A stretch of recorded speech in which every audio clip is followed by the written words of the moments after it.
When I was 15 years old, I used to spend time in this church with my grandpa, and if he wasn't around, sometimes I would go there myself. It's not an exaggeration to say that I was partly raised by monks. I spent 6 of my first 18 years on this earth being taught religion by black-robed Benedictine theology bros. So over the course of my life, I spent time in many churches, in this one in Arkansas and in this one in Brooklyn.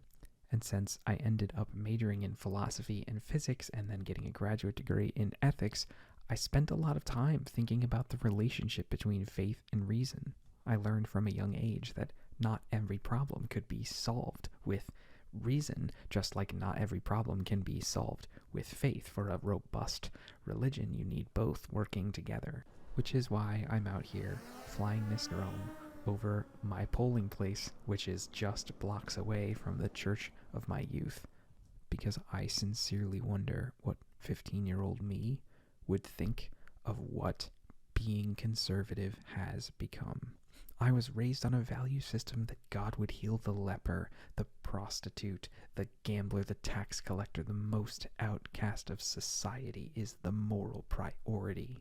And I was raised on a reality that, unlike the Nietzschean will to power, truth mattered more than political influence, and one could not simply wield words to warp reality. The icon of the Virgin Mary was a core developmental theological image in my youth. She didn't lay Jesus in a manger, a place where animals ate, for the gram, for the aesthetic. She did it because there was no room for her in society. The world she lived in made no space for her. She left Jerusalem because there was political turmoil. She was a refugee seeking asylum in Bethlehem, and even when she showed up there, she received no help and had to stay in a frickin' stable. In the theology of 15-year-old me, that was the most important person in the world. If she showed up in America today with Jesus on her hip, she wouldn't even get a manger. She'd get her family separated at the border. Whatever you did for the least of my people, you did for me. That is what the scripture said. What the fuck happened? Why are we so gleefully willing to rejoice in the pain of those we deem unworthy of the American dream? For the children whose worlds have been shattered, for all whose sense of safety and security has been threatened.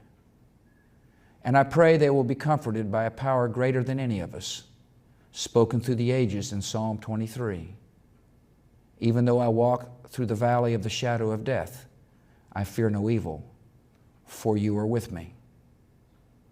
This is a day when all Americans from every walk of life unite. I don't know what I said. I don't remember. If you see somebody getting ready to throw a tomato, knock the crap out of them, would you? Seriously. Okay? Just knock the hell. I promise you, I will pay for the legal fees. I promise. There are so many issues on the ballot on Tuesday, but to me, the most basic, the most true, and the most real is the question of whether or not we want to even live in a moral society at all. When Paul Pelosi was attacked, candidates laughed and made jokes at his expense. My faith says that that is morally reprehensible.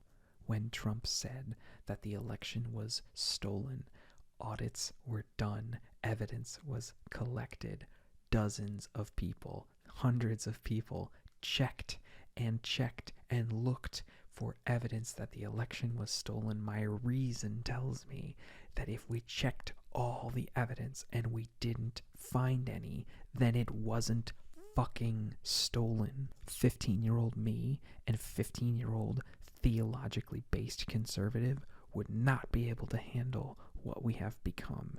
And since he was kind of a prick, he would have said something to the effect of, "You have fallen prey to both relativism and idolatry. You have abandoned truth for the sake of perceived acquisition of power. And you have begun in your dogmatism to worship a political ideology instead of God." To the folks who are planning to vote red on Tuesday, I implore you, get your shit together theologically and do some reflection. My grandpa would not approve of me yelling at strangers on the internet using swear words. So let me end with this one point. One of my theological heroes was St. Thomas More, a man famous for his integrity. Famously, King Henry VIII wanted to have an affair with Stormy Daniels. He wanted to annul his marriage with Catherine of Aragon, but Thomas More said, "No, sorry, it doesn't matter that you are king. You are not above the law of God." And for this, Thomas More was severely punished. More quotes, "What would it profit a man to gain the whole world and lose his soul?"